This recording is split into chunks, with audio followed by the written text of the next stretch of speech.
What is going on YouTube? Joe here with Culination Media, and welcome back for another live Pokemon Showdown FU session episode thingamajiggy. That was a really awkward way to start this episode. Anyway, as we're getting started today, just a friendly little reminder in case you guys haven't done so already and you would like to show your support to the channel, the series, and all that fun stuff. You can do so by clicking that like button right below this video, or you can leave a comment, whatever your thoughts are, any questions, comments, concerns, all that stuff can go in the comment section below. Looking forward to responding to you guys on a regular basis again, because I was gone for so long that it's just hard to fill that void, you know? It was part of my everyday routine, and then it's just gone suddenly. I know I was on vacation, so I wasn't complaining too much about it, but you know what I mean. Anyway, let's get into a battle here. The server's been taking forever to find opponents, so we may be sitting here a while. Hopefully it works. I haven't had it actually fail yet, but I've had it take upwards of 5 minutes, so we're not going to sit here for 5 minutes. I will just cut out if we run into a problem. Apparently not, though, because we are here against Elsa and Olaf, which I'm not sure what that is. Is that a Frozen reference? That kind of sounds like a Frozen reference. I haven't seen the movie. Don't plan on it anytime soon. So yeah, that probably just went right over my head. Wait, Elsa is like the main character or something? I don't know. I don't know Disney stuff. I was about to say I'm too old for that, but here I am, wasting away a perfectly sunny day inside playing Pokemon, just like I do every day. Not that it's wasting. It's not wasting. Pokemon is awesome. Pokemon is better than Frozen, right? Right? I don't know who I'm trying to convince here. Okay, so this is a pretty cool team. Ivysaur is another Pokemon I've been seeing a lot. Now, the Vullaby could have the Defog, so we need to watch out for that. It's almost definitely got the Roost. It's probably defensive with the Eviolite, of course. Probably physically defensive if I had to guess. And we've got Magmar. That could be any number of things. Grumpig could be any number of things. I've seen offensive. A lot of times they like to run specially defensive with like Heal Bell and such. So we have Luxray versus Scales, and so we see that it's Intimidate's probably a more defensive build. Not necessarily fully defensive. We'll go for the U-turn, but we get a critical hit on turn 1. And the luck is on our side here, because in no universe was that going to kill with the Intimidate. So I'll give him a little sad face there, because that is really unfortunate. Puts him behind the 8-ball, especially because with Fracture and Ninjask, two of my Pokemon that do most of the damage, honestly, on this team, the Intimidate would have been very, very helpful. So that really stinks. That could be a problem for my opponent later on. We'll see. We shall see. That stinks. That's just never a good way to start off a battle. That's happened to me so many times, so I feel your pain, most definitely. But with all of the hacks that was going on as I was recording right before I went on vacation, I'm kind of happy to see it go the other way, honestly. A big part of me is happy that it's going the other way, not gonna lie. So I'm gonna Volt Switch out here against this Ivysaur because I can't really do a whole lot to it. I don't feel like I want to get Sludge Bombed right now. We could go into Flora. I know I'm gonna be weak to the Sludge Bomb, but a Sleep Powder could be imminent here. To decide, what do I think this thing's gonna do? What do they normally do? I have no idea. I have no idea. I guess it could run Toxic, it could run Leech Seed, any number of things. The only thing I'm really certain of is that it's got Eviolite.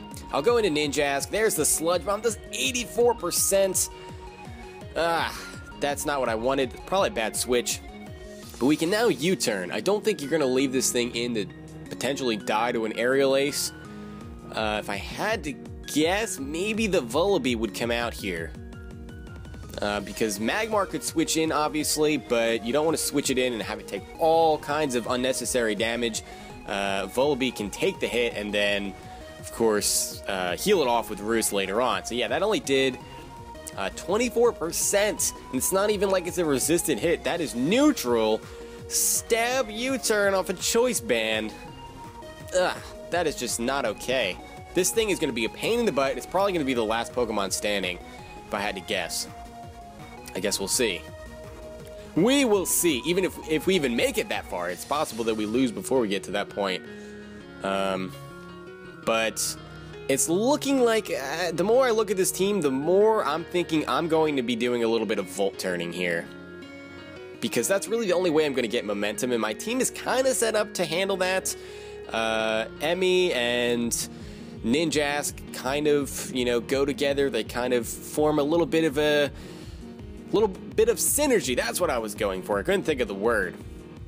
Out comes the Grumpig to take the T-Bolt. I opted to go for the T-Bolt instead of the Volt Switch, just in case you wanted to leave that Volibee out, but that is not the case. Grumpig did not take that much damage at all. 30% from a Life Orb T-Bolt. That's crazy. The person is getting upset in the comment section there too, the chat, whatever you want to call it. This stupid crit will probably cost me the game. Well, I certainly hope not. He says, now you can cheese with Volt Turn mad easy. Does anybody actually talk like that? Now you can cheese with Volt Turn mad easy? I guess people do. Who knows? I'm just going to say, well, I hope it doesn't cost you the game, because I don't. Or, I mean, yeah, I hope it doesn't. I don't know what I'm saying. I'm just going to drop it because my sentences are starting to not make sense. Not that they ever make sense. We're going to Volt Switch out of here. And we're going to go into Flora because we can take any hit this thing wants to dish out. I guess it predicted. Yeah, that had to be a prediction by my opponent because Thunder Wave obviously doesn't affect Electabuzz. So now we're paralyzed, which is unfortunate, but it's not the end of the world. We do have Aromatherapy, and Meganium's already pretty darn slow anyway. It's not like I was going to be outspeeding much. So we don't have too much to worry about. The only thing that worries me is that every time I'm paralyzed, I get fully parried a lot. But it's not going to happen this time, at least not that turn, because we get a Dragon Tail off, and the Magmar is not going to be able to stay out. Kingler comes out instead. Probably could Dragon Tail again, or take this opportunity expecting a switch to go for the Aromatherapy. That is also an option. Or do I want to wait for the Grumpig to paralyze more of my team?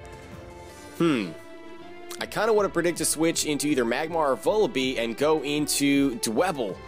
So I think I'm going to do that, because there's no way you're leaving this Kingler out. Oh, the Ivysaur comes out. Okay. I guess we can just go for a Stealth Rock. I'm not really afraid of this thing. We can at least get the rocks up. And I know the Volibee can get rid of it with Defog, so it would be kind of like I'm sacrificing this this Dwebble here, but the extra 25% could be the difference between us not being able to pick up a KO and finishing it off with a T-Bolt or something. So, yeah, especially because it already took some damage. About 25%, I think. So another 25%, yeah, that brings it down to about half. I would think that a T-Bolt would be able to kill it from there. Oh, just kidding. This Ivysaur is packing the Sleep Powder. He goes for it there. We're going to get a second turn Wake. I'm going to try, because I still have my Sturdy intact. And I don't think that this Ivysaur would have anything super effective, so he's going to switch out into Kingler. We're still fast asleep. I mean, at least we still have our Sturdy intact, so that's something. But I don't know if we're going to be able to get these rocks up here. I don't know if it's worth leaving this Dwebble out here. We could very easily switch in Flora to take the incoming Crabhammer, because at least I have Recovery. And looking at my opponent's team, I don't really need Flora for anything. The only thing that I can think of would be to Dragon Tail some things away, but he doesn't really have any setup sweepers that I can think of, unless that Magmar is like Belly Drum or something, which really isn't that common. Not saying that it's not Belly Drum. Does Magmar get Calm Mind? I feel like it doesn't. So Belly Drum might be its only way to really set up anything. I don't think anybody runs Work Up Magmar either, so there you go. The Kingler went for the knockoff there, so our lefties is gone, and he goes for the X-Scissor, gets a critical hit. I do not believe that that mattered at all. So Flora goes down there. So we're not in the best position here. We only have the Luxray down. Tyke is asleep. Scales is down in the red zone, and Flora is gone. So this could be a little bit of a problem for us. We're going to have to work out of a hole here. We're going to bring in Emmy the Electabuzz. And we can go for a Volt Switch because he really doesn't have anything to switch in other than the Grumpig, which is at 56%. Or the Ivysaur, I guess. You could very easily switch in the Ivysaur here. So let's go for the Volt Switch. Try to get some momentum going. I don't think he's going to leave Kingler out because Volt Switch is the very obvious play here, and Kingler I don't think would take it, or he wouldn't take it well, that's for sure. We get a critical hit on the Grumpig, brings it down to 17%. Now, I could bring in either Scales or Tusk to finish this thing off right away, but we have a chance to potentially wake up Tyke here, because I don't think that this Grumpig can do a whole lot to me. Other than Psychic, it's obviously not going to be a one-hit KO. Depending on the investment, if it's fully specially defensive, it might not even be a two-hit KO. So we have a chance to wake up and get those rocks up, which are going to be important to weakening that Magmar and the Volibee, which is going to be a problem. Not as worried about the Grumpig. So if it gets some health back, that's fine. If I can get Ninjask out on it, as long as Ninjask is alive, U-turn one-shots this thing from pretty high health. In fact, it may even one-shot it from full health. I'm not entirely positive. He's going to switch out into the Magmar as we stay fast asleep. So now, do I go for the Stealth Rock again, or do I go for a Rock Blast? I don't think that would kill from there because I'm not invested in attack at all. So we got max turns asleep, I think. Was that 4 turns? So this is the 5th turn? This is either the 4th or the 5th turn, I can't remember which. It's a high number though. So my opponent got a little bit lucky there. Not game breaking, of course, that's just the luck of the draw. It goes for the Belly Drum, so it is Belly Drum Magmar. We are able to get the rocks up, but he's definitely not going to switch out this Magmar now. It's in for the long haul. At least we still have our Sturdy intact. So we can easily go for a Rock Blast to take it out. Yeah, we could probably go for Counter too, because it can't miss. And since he has Belly Drum, which raises his attack, he's almost definitely going to go for a physical attack. Yeah, he goes for the Fire Punch. That doesn't even bring us down to the Sturdy. Wow, okay. That actually could have backfired because Rock Blast was not a KO after 2 hits. So that actually was a little bit of a misplay there. Counter was the safer play. Didn't go for it. I could have either missed the Rock Blast or only hit twice, and Magmar would have lived to see another day and then be able to get off a Mach Punch on something from +6 attack, which would have been a little bit of a problem. Definitely. So Crisis averted there. The Magmar is down, and we have the rocks up, so that'll at least help with that Volibee, hopefully. Hopefully we're not put in a position where it can just come in and defog and then roost and all that jazz, because that would not be good. Okay, we're probably just going to go down here, I would think. So we can take this opportunity to try to set up a layer of spikes. He's probably just going to go for a Crab Hammer, I would assume. Unless he's going to get cheeky and go for the knockoff, which he does. He does go for the knockoff. It doesn't take us out. We could have went for a counter there to dish out some decent damage. But we got the spikes up instead. So at least that'll add another 12% of damage to things like Grumpig and Ivysaur coming in. Hopefully that limits his options a little bit, or at least forces him to try to get that Volibee out on the field. Which definitely gives me the advantage for sure. So we're going to go down to a knockoff there. There's really no reason to save Tyke at that point. And now we are faced with a decision. And the decision is pretty straightforward here. I can't bring out Scales, I don't think, because I'm not too confident that a U-turn would kill from there. I don't really want to play that game. Looking back up, this Kingler I don't think is Scarfed, because it definitely changed moves. When Meganium was out, I think it changed from Knockoff to X-Scissor, I think, or Crab Hammer to X-Scissor. It used different moves. We don't have to worry about it being Scarfed. That would be my only worry, bringing in Electabuzz that's not Scarfed. So there we go. Emmy is here. She's going to go for a T-Bolt, and I don't know what you would switch in here. If you're going to try to save this Kingler, I guess you'd have to switch in the Ivysaur, predicting that. I'm not going to get cheeky and go for an HP Ice, because if he stays in with the Kingler, I basically lose. So he's going to opt to bring in the Grumpig and sacrifice it due to the hazards. And that allows him to get a safe switch into what I believe will be Ivysaur. Doesn't make any sense to bring in Volibee on an Electabuzz because I would just outspeed and T-bolt it. And it would be dead after the 25% from the rocks, definitely. No reason to bring in Kingler. Like I said, we know it's not Scarfed. So that's really the only play that my opponent has here. And he's probably just going to go for a Sleep Powder because Dwebble is dead, so there's no Sleep Cause. Claws, not Cause. I cannot speak English sometimes, but you guys know that already. You know how it goes around here. Alright, so here's the Ivysaur. The question is, what do I want to do here? Do I want to go for the kill with the HP Ice? I don't think that would end up in my favor. And I really would like to keep Electabuzz for that Volibee. I don't want to just kind of sacrifice it here. I mean, and for the Kingler, too. It one-shots both of those. I don't know if it one-shots the Volibee from full health, but from the range that it's currently at, T-Bolt should be a kill. So we need to be a little bit cautious here and not throw away this match. He does go for the Sludge Bomb as Don comes in to take that. Only did 30%, and we don't get the poison. So that helps us a little bit here. And I really don't have any play other than to go just for Scalds, which is not going to do anything to Ivysaur here. And Ivysaur doesn't really care about a burn either, so this is essentially just a sacrifice. Oh, he goes for the Sleep Powder, okay. Trying not to take any damage, that's a smart play. But yeah, this is basically just a sacrifice so I can get a safe switch in with Ninjask. Because he would have to sacrifice something. Oh, never mind. He has the Synthesis. Kind of surprised he didn't break that out earlier. That is a bit unfortunate. We're going to have to get an Aerial Ace off now in order to kill this thing. Goes for the Leaf Storm. So he gets to -2 special attack. And Don is going to go down. He can also go for another Sleep Powder if he so chooses. Now it gets a little bit interesting. That didn't go exactly the way I had envisioned it in my head, but that's okay. We can still make it work.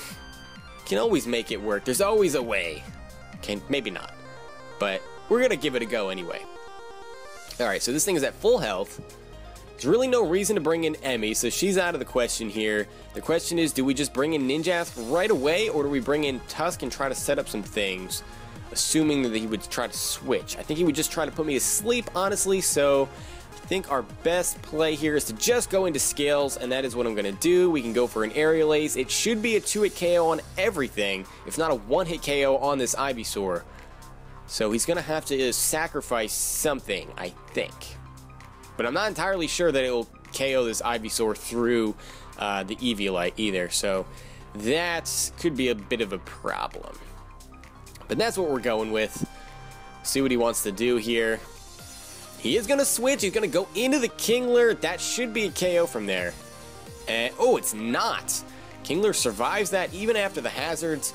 But we do outspeed. And if he switches out the Kingler now, it's just going to be fodder coming back in. Unless he can pull off the Defog with the Volibee. If he's carrying the Defog, there's always the, you know, the possibility that he's not even carrying it. Not all sets carry that. So I guess we have to have an open mind here. We don't actually know what that Volibee has, other than most likely Roost.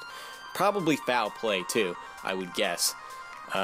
Although it could have knockoff, so I think Volibee gets knockoff. Mandibuzz does. Anywho, the Kingler is going to go down to the Aerial Ace, so that is good news for us. Although it's probably the least threatening out of all of the remaining team members here. So we got Volibee and Ivysaur to deal with. So we're on the home stretch here. Home stretch. How are we going to deal with this thing? It's probably going to go for either Defog or Roost here. So we can take this opportunity to get a safe switch into Electabuzz. He's got to know that I am banded by this point, I would think. And he's seen that I don't have Speed Boost either. So there's the Roost as predicted. The question is, do I go for a Hidden Power Ice here, predicting that Ivysaur coming in? That is a little bit risky. It's a little bit risky. I kind of want to do it because that Ivysaur is at full health. But T-Bolt is a safe play too, kind of. I mean, neither one is really a safe play. His T-Bolt's going to do way more damage to this Vullaby. I am not too confident that it'll one-shot, though. I'm really not. So I guess we're just going to have to see what happens. This is a little bit nerve-wracking, honestly. Imagine if that Luxray had stayed alive. That crit kind of did matter. Wow, 93%, not enough to take out the Vullaby through the Eviolite. Oh, if only I was Specs there. If only. That may have been a high roll, too, for all I know. Now we can go for the HP Ice, because it's not going to matter. We do outspeed this thing, so if he wants to switch it for whatever reason, at least we can hit that Ivysaur with an HP Ice. I'm guessing he's just going to let the Vullaby go down, and he does, and that's going to be a double casualty as we go down to our own Life Orb there. But we still have Tusk and Scales remaining. Feeling pretty confident here because we outspeed Ivysaur, and we can just go for a stab Aerial Ace and see how much it does. Tusk should outspeed Ivysaur too, so not seeing this as too much of a problem. I'll just go for the Aerial Ace. Oh yeah, and with the hazards, which I completely forgot about for some reason, that should be a one-hit KO. My opponent says GG, and that the turn 1 hacks cost him or her, and I guess it kind of did. The match would have played out a little bit differently with that Intimidate around. I don't know if that would have just swayed the match in my opponent's favor and caused them to win the match ultimately. I don't know. We will never know for sure, but that was still a fun match. Despite the little hacks hiccup there at the beginning. Not that most of my matches aren't affected by hacks one way or the other anyway. But there we go. That's going to do it for episode number 2 of this little series thingamajiggy. Hope you guys enjoyed it. We got 3 more episodes to go. We'll see if we can go undefeated with this team. That would be pretty interesting considering I threw it together pretty fast. But yeah, hope you guys enjoyed. If you did, please make sure you're leaving a like, rating, or a comment, or whatever you would like to do, and I will see you all next time. But until then, game on.